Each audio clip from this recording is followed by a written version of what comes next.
So it's been a while since I spoke on Reddit. I've had a hard time coming out with the truth, and honestly I've lost sleep because I lied about my brother. I said before that someone I know killed himself right in front of me. That wasn't a lie.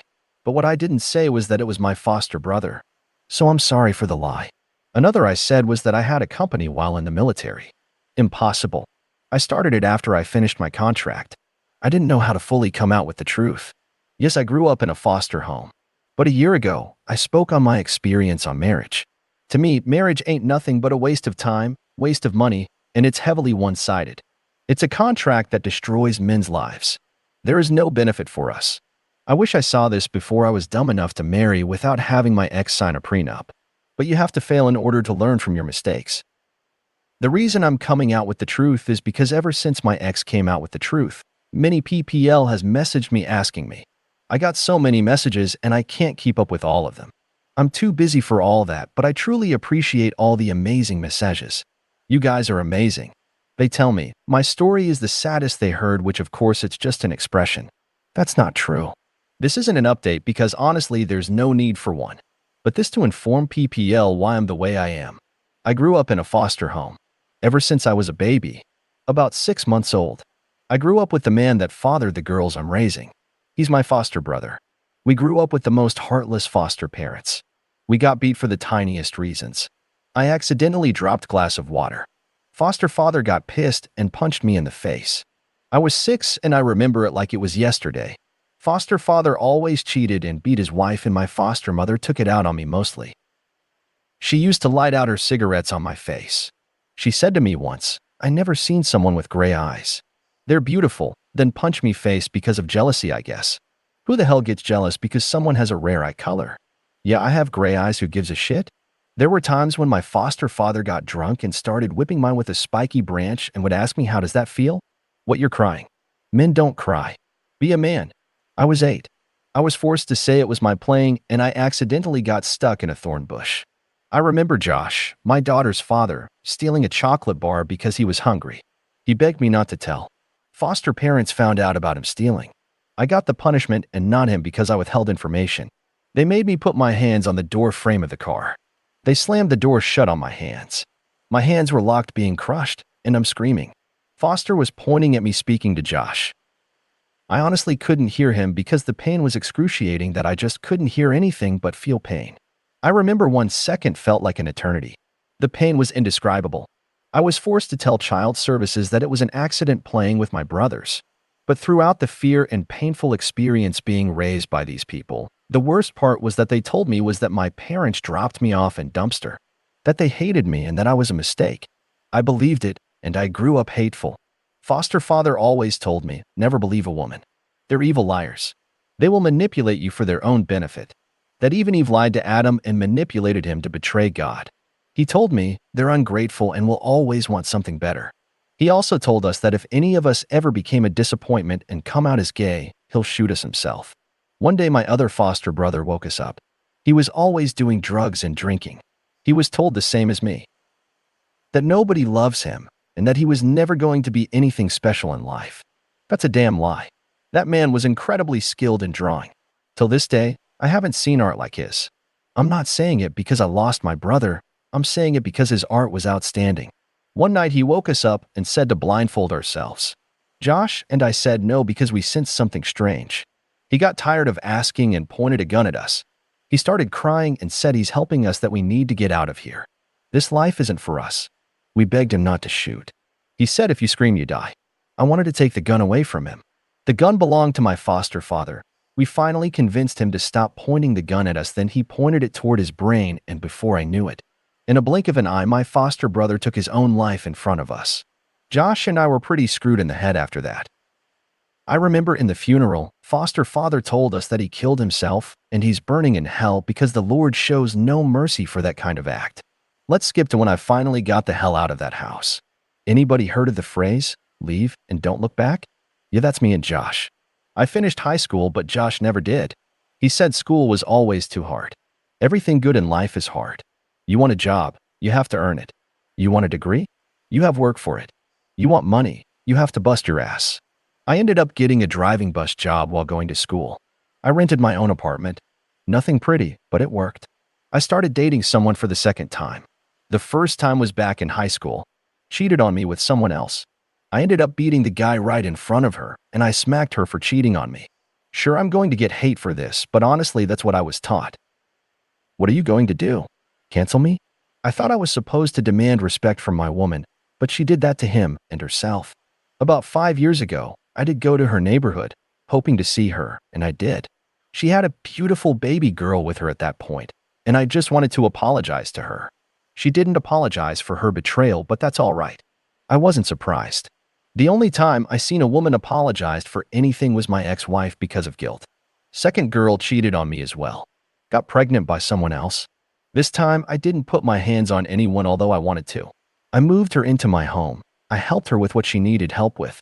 What can I do? At least she told me the truth, people said. 3 years later, I met my final ex-man. This woman was so beautiful to me. She looked like Gal Gadot.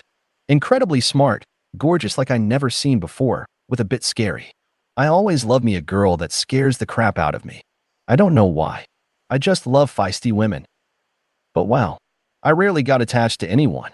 But this time I couldn't help myself. I was younger and incredibly naive. I did the dumbest things for her. I always made her dinner. I always took care of her when she was on her month. I rubbed her feet all the damn time. Goodness, I even crafted the wedding ring myself. I made it out of tungsten with 3 pieces of sapphire. It was a grayish-black ring with a big piece in the middle and a smaller piece on the side of the big piece. It took me 2 months to perfect the ring. I always said that if you're not happy with your work, how can someone else like your work? So I made it as best as I can. To the point I fell in love with the damn thing. I was honestly the biggest simp. I was told if I wanted love, I had to work for it. I honestly regret being that nice to anyone. Never again will I be that brain-dead person. I ended up graduating with her. Got in the military, I managed to save up a good amount of money to put down a down payment for my new home. All that was missing was a family. I always said I would never raise my family like my foster parents did. I would never abandon my family like my parents, nor would I put hate in my kids' hearts.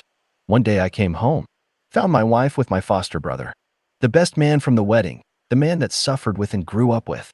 Found out the 2 beautiful girls that I'm raising weren't mine, and she was pregnant with another baby that also belonged to him. I grew an unbelievable amount of hate. I hated everybody except for the 2 princesses that calls me daddy. I promised them I would never leave them, and I'm keeping my promise for as long as I live. They bring the best out of me. Without them, I have no soul. They call me every night to tell me they love me and tells me I'm their dad and no one else. The amount of love I have for my girls is indescribable. It's crazy because there are times that I have so much pain and rage in me, and one glimpse at them and I feel nothing but joy and proudness. I love them more than I can possibly explain. When my girls brings their friends over to my place, the friends asks me if I'm related to Jason Momoa because I have his kind of long hair but lighter and gray eyes. I'm not related to Jason Momoa, rolling on the floor laughing. One day I'm in Walmart with the girls. They were about 5 at the time, and someone stared at me as if they never seen a human being before. I flat out asked, "WTF are you looking at?" She said, "I'm sorry. You just look like my brother." I have to admit, this woman looked exactly like me.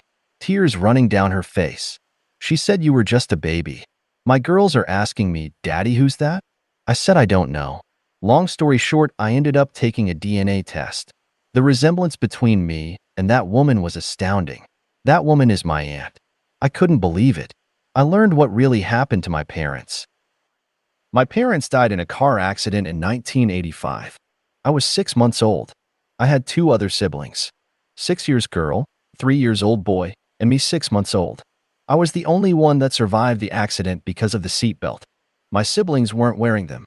Parents always put the seat belts on your kids or make sure they put it on themselves. Had my parents done that, I would probably still have my siblings. My aunt brought me to their graves. They were buried in Calvary Cemetery in Queens. Part of me wishes the accident would have taken my life as well. But I have a feeling God let me here for a reason. I saved so many lives in the military, and I did it again with a boy that was metaphorically robbed from me. I have no love for people in this world, but I know I can still do right. So for those of you who was abused in any way, and you feel like you have the right to hurt others, you're just as bad as the one who hurt you. You don't have to trust no one, because I know damn well I don't, but if someone like me who grew up with so much anger and hate, and I can do the right thing, anyone can. I was told that my parents were extremely loving parents, that my father was so clingy to me. It's nice to know that I was loved and cared for. I was always told that they just left me because they hated me. My foster brother took his own life because of lies that were fed into him. There were times that he whispered, "Dad is going to cut it off." Like he would just flat out whisper that, and I would catch that. I asked what he said, and he would start trembling and say nothing. I always thought to myself that he might have been gay. Gay or not, that was my brother. I do miss watching him draw. The work was amazing. Those foster parents deserves the worst of the worst. Foster father died naturally. I know he's burning in hell, and I'm glad to know that. Mother is alone, and I meant it when I said I left without turning back. Today, my girls are almost at the double-digit age. I miss when my babies were so small. People ask me what would I rather have, money or family? I got money. I got so much that I can't possibly spend it in one lifetime. The more homes I sell, the more money I get. The more money I get, the more homes I build. I have 4 homes in 4 different states. Do I need 4 homes? No. But I'm constantly on a plane, so why not? I don't give a damn about money. It just makes you miserable. I was happier when I was married and damn near broke. But being married is such a dangerous thing nowadays. Women will backstab you and rob you for everything you got because they can. A prenup is definitely needed nowadays. Not only that, there are so many transgender out there that are extremely deceptive. It's to the point I need to require any woman I'm dating to get a DNA test. Because if I end up sleeping with a man pretending to be a woman, I'm going to lose my mind, and I might end up killing said person. That is disgusting. If a trans ended up telling me they're trans, I will respect that and will go about our way separately. I have no problems with trans or gays. In fact, many gay people bought many of my homes.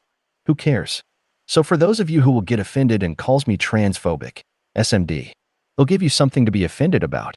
Fellas, always have a lawyer present when she's signing the agreement, and always make sure she signs it before the day of the wedding because it won't hold up in court. People think they're slick when they try to sign it in the day of wedding. Ladies, this for you as well. Men can also be gold diggers. Never let your fiancé use you for your money. Now I looked over this entire thing. I made it sound like women aren't to be trusted. Ladies, one thing you have to know is that though there are good women out there, the majority aren't like you. The majority overvalues themselves and ends up leaving because good guy was too nice, or just not up to their standards.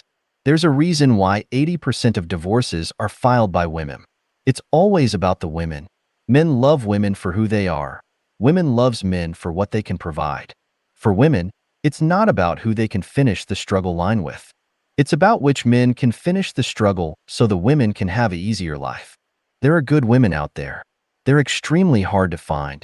For women, look at your friend zone. Stop asking for a good man when you keep pushing them away or keep friend zoning them. Us men need women and vice versa. I do not speak for all men. I've seen some disgusting men. I've seen an old man forcing himself on a 4-year-old girl. I've seen men do unthinkable things outside this country.